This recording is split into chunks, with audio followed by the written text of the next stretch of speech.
Good morning students. आज हम understand this subject में अपना जो डिस्कशन मेथड है उसको आगे बढ़ाएंगे और उसके जो है डिसएडवांटेज के बारे में पढ़ेंगे। पिछले वीडियो में हमने जो है डिस्कशन मेथड के बारे में विस्तारपूर्वक पढ़ा और जाना ये कैसे काम करता है, इसकी विशेषताएं कैसे है, उसके अंग कौन कौन से हैं, और आज हम इसके डिसएडवांटेज के बारे में पढ़ेंगे। हर विधि के कुछ ना कुछ दोष होते हैं जिन्हें हम दूर करके उस विधि को और अधिक उपयोगी और अपनी शिक्षण विधि के लिए महत्वपूर्ण बना सकते हैं। तो अगर हम अपने डिस्कशन मेथड के कुछ यहाँ पे जो डिसएडवांटेज दिए उनको भी अगर हम दूर कर सकते हैं तो हमारा जो डिस्कशन मेथड है और अधिक उपयोगी बन सकता है। तो सबसे पहले हमारी जो डिस्कशन मेथड की जो डिसएडवांटेज है वो है मोनोप्ले ऑफ ए फ्यू स्टूडेंट। जो हमारा डिस्कशन मेथड है ये पूरी कक्षा में जब भी जो है प्रयोग किया जाता है इसमें कुछ छात्रों का ही एकाधिकार होता है। कक्षा में जो छात्र तेज बुद्धि वाले होते हैं, प्रखर बुद्धि वाले होते हैं, इंटेलिजेंट होते हैं, वे छात्र ही बारी बारी से बार बार प्रश्न पूछते रहते हैं और अपने जो है सुझाव भी बारी बारी से देते रहते हैं।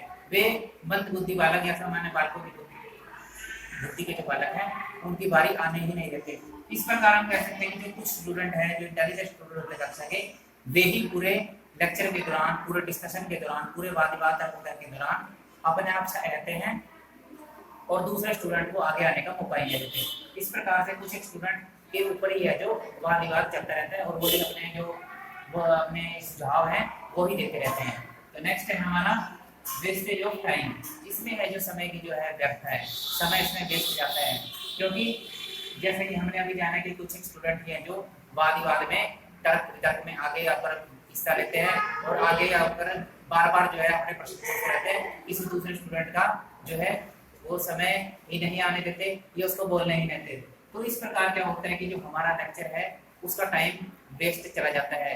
वो उन छात्रों के लिए वेस्ट का टाइम होता है जो सामान्य बुद्धि के होते हैं या मंद बुद्धि के होते हैं, उनको कुछ पूछने का मौका ही नहीं मिलता। उनके लिए पूरे जो 40 मिनट है, 45 मिनट है, वो पूरे वेस्ट जाते हैं। उनके लिए उस लेक्चर का कोई महत्व नहीं होता, कोई वाद विवाद जो चल रहा होता है उसके लिए उनका कोई नतीजा नहीं निकलता, क्योंकि वो ना तो अपने सुझाव दे पाते हैं ना कोई प्रश्न पूछ पाते हैं। तो इसलिए बाकी बच्चों के लिए जो हमारा डिस्कशन मेथड है वो व्यर्थ का समय खराब करता है। नेक्स्ट है हमारा proper note proper for lower classes.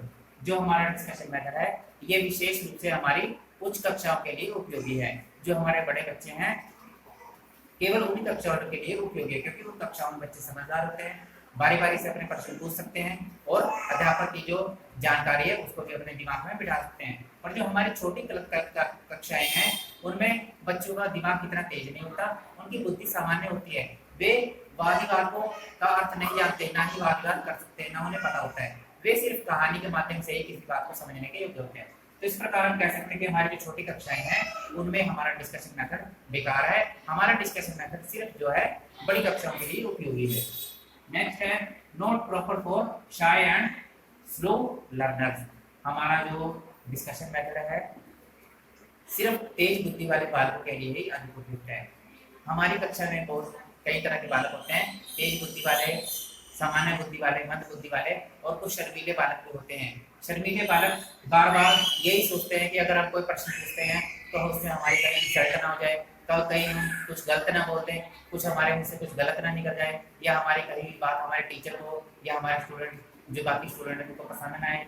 या जो मंद गति से सीखते हैं उनको भी सोचने में बहुत समय लगता है कि हमें क्या प्रश्न पूछना है, कैसे हमें जो है कोई बात करनी है। तो इस तरीके से हम कह सकते हैं कि हमारा जो डिस्कशन मेथड है वो हमारे कक्षा के जो शर्मीले बालक हैं या जो मंद गति से सीखते हैं उनके लिए ये प्रॉपर नहीं है, उनके लिए ये कामयाब नहीं है। ये सिर्फ तेज और प्रखर बुद्धि वाले बालकों के लिए उपयोगी है।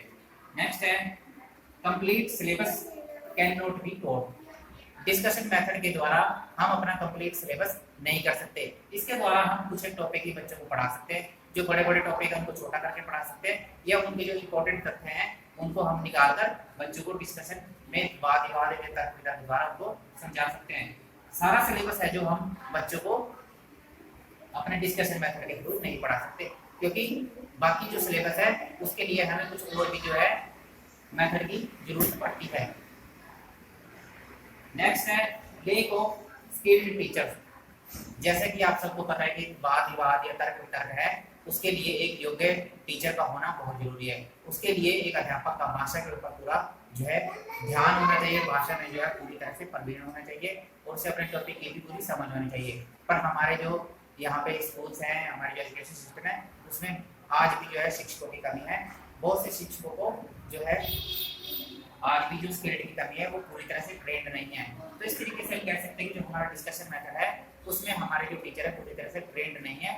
उनको नहीं पता है कि वाद विवाद कैसे शुरू करना है, कैसे आरंभ करना है, कैसे चलाना है और कैसे उसका अंत और निष्कर्ष निकालना है। तो इस प्रकार से हम कह सकते हैं कि हमारे जो स्किल्ड टीचर है उनकी कमी है और स्किल्ड टीचर के द्वारा जो है डिस्कशन कामयाब बनाया जा सकता है। नेक्स्ट है सब्जेक्टिव कंक्लूजन।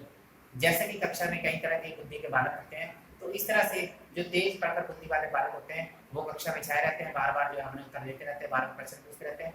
तो अध्यापक जब कंक्लूजन निकालता है अपने जो डिस्कशन है उसका जब निचोड़ निकालता है तो वह सिर्फ उन्हीं बच्चों से प्रभावित होकर उसका जो है निष्कर्ष निकालता है। वह सामान्य बुद्धि वाले या मध्य बुद्धि वाले बालकों की कई बार अनदेखी कर देता है और कई बार ऐसा भी होता है कि वो मध्य बुद्धि वाले सामान्य बुद्धि वाले प्रश्न ही पूछते हैं और अध्यापक का ध्यान उनकी तरफ जाता ही नहीं है। तो इस तरीके से हम कह सकते हैं कि जो हमारा निष्कर्ष है वो सब्जेक्टिव हो सकता है। कुछ एक स्टूडेंट्स के ज्ञान के आधार पर या कुछ एक स्टूडेंट जो अपनी बात बताते हैं या अपनी जो नॉलेज देते हैं अपने वाद विवाद या तर्क वितर्क में, उसी के आधार पर जो है अध्यापक कई बार निष्कर्ष निकाल लेते हैं। वो पूरी तरह से ऑब्जेक्टिव नहीं होता, पूरी तरह से सभी बच्चों का ध्यान नहीं रखना चाहता।